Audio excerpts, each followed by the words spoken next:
I wanted to explain a little bit about the origins of the song This Is the Place, which I believe will be the opening track on this CD.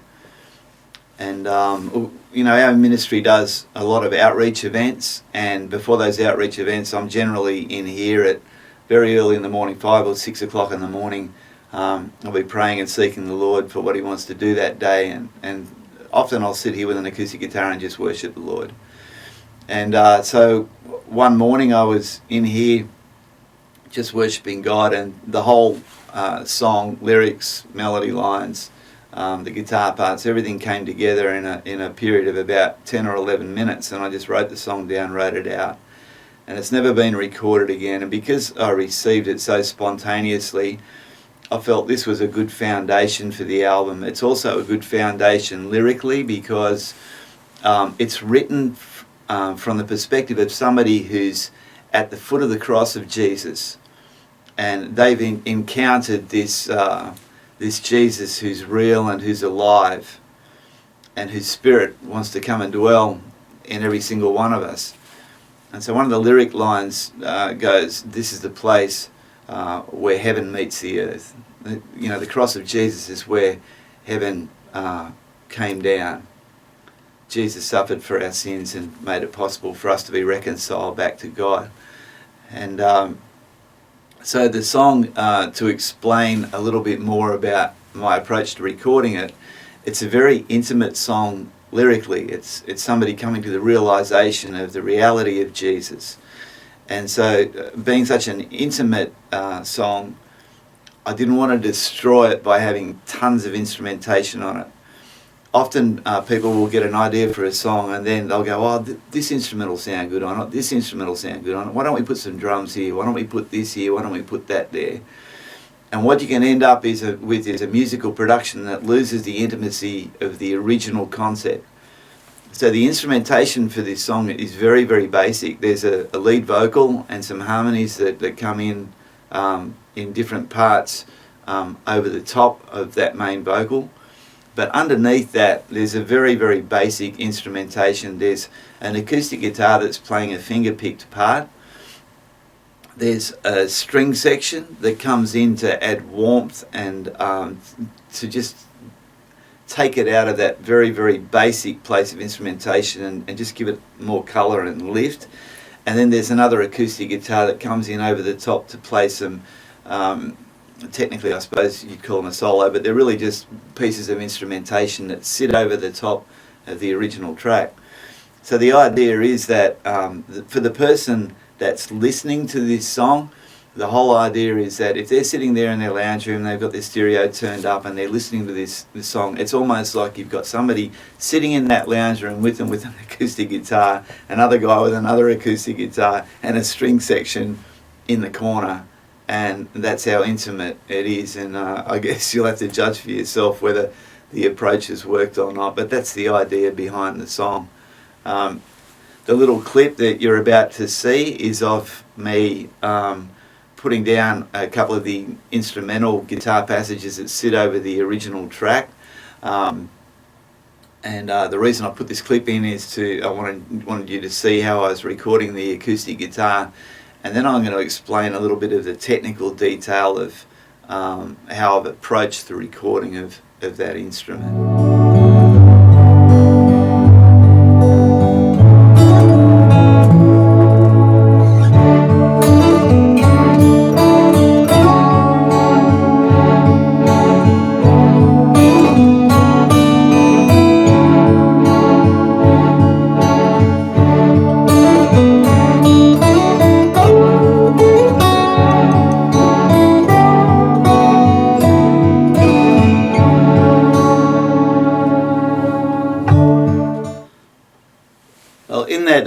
In that guitar part, the clip of the little guitar solo that you just saw then, there's a few things that I wanted to point out that kind of explain my approach to recording acoustic guitar for nearly all the acoustic guitar tracks on this project, including 6 and 12 string guitars.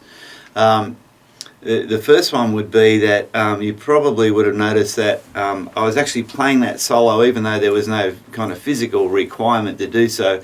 I was playing that solo with a capo on the 2nd fret. This is a G7th model capo, brand capo, and the reason I use these guys is firstly, they're very well constructed and very accurate. You don't have the tuning problems that you get with a lot of other capos that don't evenly apply pressure across the fretboard. The second one is that the rubber that presses down over the strings is not actually rubber on these capos, it's made of silicone.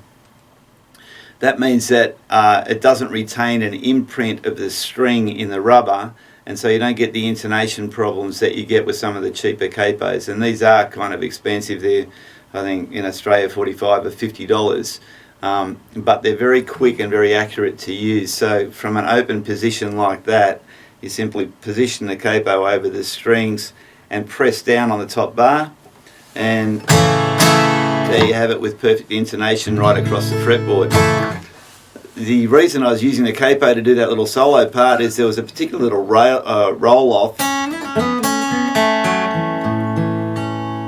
that needed to come off that an open fretboard position there. So I used the capo, and it also alters the tone of the instrument a little bit using a capo. And so I was going for a particular sound there and a particular attack. The other aspect of it was that I was actually playing the entire solo with just my index finger of the right hand.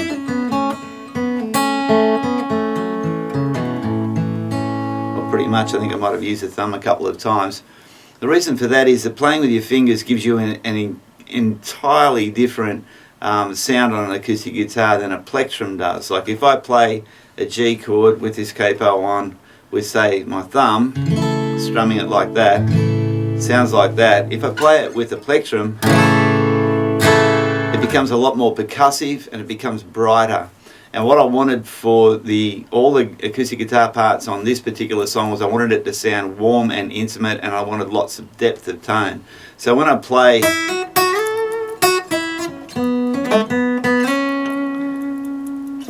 that with just my finger, it has a warmth and a depth of tone to it that you don't get with a pick.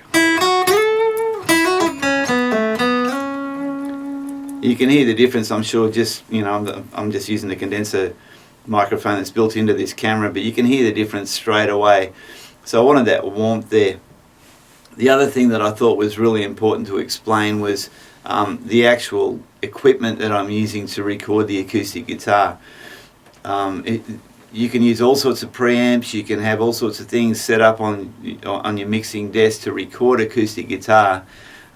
But to me, the primary element, the most important thing that you have to get right is what tone you're capturing, what percussive elements of the instruments, all that sort of thing.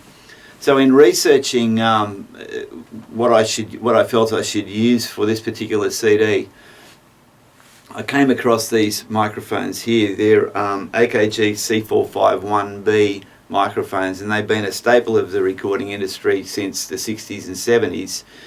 And I came across an article written on the internet by a Nashville producer who recorded masses and masses of country music. And one thing you'll notice with country music is the Nashville producers have a really good capacity for capturing the acoustic guitar sound.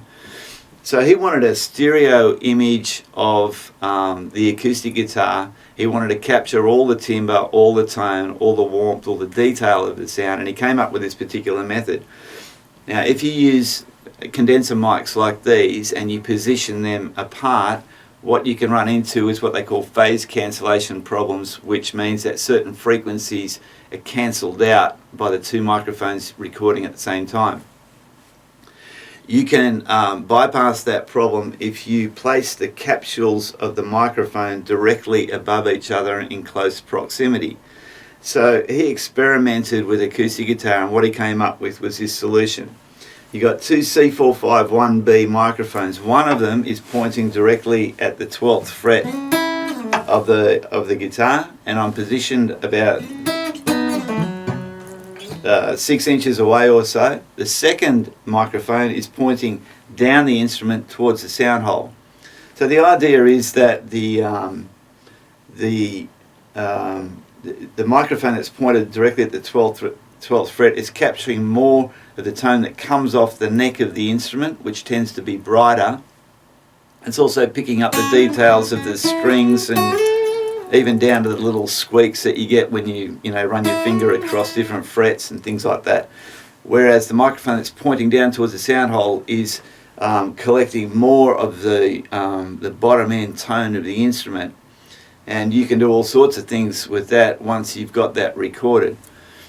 The other thing is to avoid, with acoustic guitar, is to avoid applying effects to the acoustic guitar as you record it.